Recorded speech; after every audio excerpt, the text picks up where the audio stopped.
আসসালামু আলাইকুম। নতুন একটা ভিডিওতে সবাইকে স্বাগতম।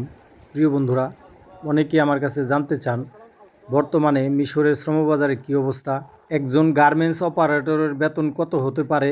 তাছাড়া অনেকে কোশ্চেন করেন এ দেশে বসবাস করলে ফ্যামিলি নিয়ে কেমন খরচ হয়।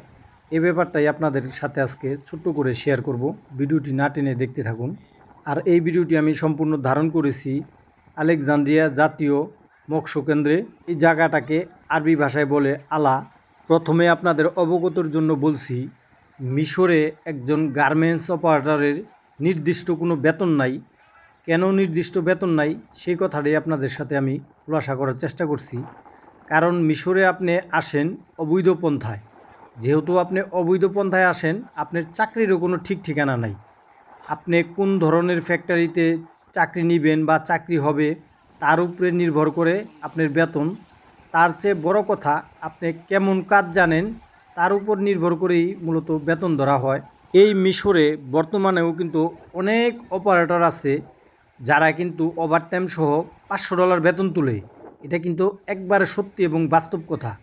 আবার এমনও অপারেটর আছে যারা নাকি $150 থেকে $200 বেতন উঠাতে অনেক কষ্ট হয়।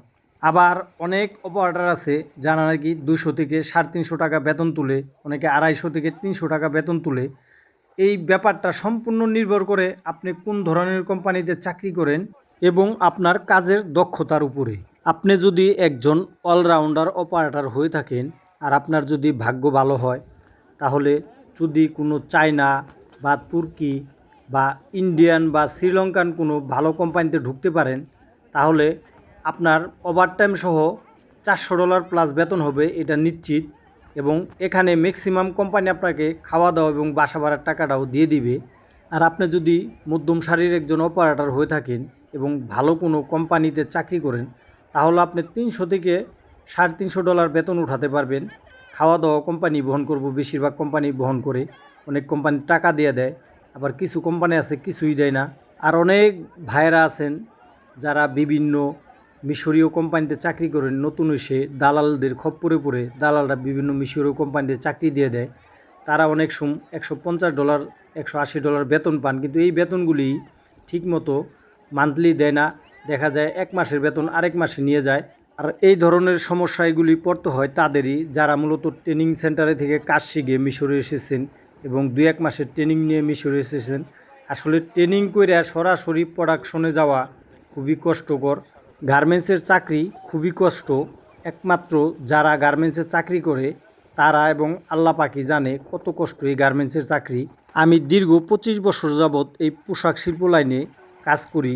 তার মধ্যে মাত্র 6 মাস আমি এই বিদেশের বাড়িতেই গার্মেন্টসে চাকরি করেছি।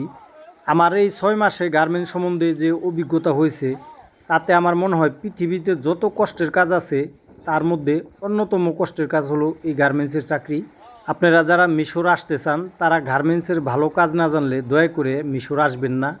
দালালরা আপনাদের অনেক কিছুই লোভ দেখাবে, $500 বেতন, $400 বেতন। বাস্তব একেবারে ভিন্ন জিনিস। আপনারা যারা মিশরে আসেন এসে ঠকেন তারাই বলতে পারবেন। এখন আবার অনেক কোম্পানি আছে যারা নাকি ভিসা ছাড়া লোক নিচ্ছে না এবং ভিসার জন্য তারা টাকাও দাবি করছে। ভিসা ছাড়া অনেক লোক অনেক বড় বড় কোম্পানি বাহির করে দিছে। জানি না সরকার থেকে কোনো চাপ আসছে কিনা, এটা আল্লাহ পাকি বলতে পারবে। মোট কথা, মিশরে গার্মেন্টসের কোনো নির্দিষ্ট বেতন নাই। এটা নির্ভর করবে আপনি কী কাজ জানেন এবং কোন ধরনের কোম্পানিতে চাকরি করেন এটার উপর। আর অনেক ভাই বোন আমার কাছে জানতে চান মিশরে ফ্যামিলি নিয়ে থাকলে খরচ কেমন। আমি তাদের উদ্দেশ্যে একটা কথাই বলবো, আপনারা যদি আমাদের গাজীপুর বা সাভার বা মিরপুর এই সব জায়গায় আপনাদের থাকতে যে টাকা খরচ হবে লেখাপড়া সহ, এই মিশরে তার থেকে অনেক কম হবে। আমি যেহেতু বিড়ি সিগারেট বা কোনো নেশা করি না, আমার $50 হলে খুবই সুন্দরভাবে হয়ে যায়। তার মধ্যে আমি মাসে 25 দিন মুরগির মাংস খাই, মাসে 3-4 দিন গরুর মাংসও খাই। তবে অনেকেই আছেন এই দেশে থাকেন যাদের নাকি $50 সিগারেটই লাগে এবং অন্য অন্য নেশায় চলে যায়। আর আমি যেহেতু একটু গ্রাম অঞ্চলে থাকি, এর জন্য খরচটা আমার আরও কম। কিন্তু শহরেও আপনি যদি নেশা পানি না করেন, $50 একটি লোকের খুব সুন্দর করে হয়ে যাবে।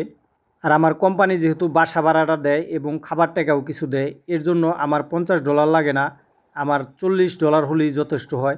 মোট কথা 4 সদস্যর একটি ফ্যামিলির এখানে $200 থেকে $250 হলে সুন্দর করে চলতে পারবেন আপনাদের ছেলে মেয়ের লেখাপড়ার খরচ সহ।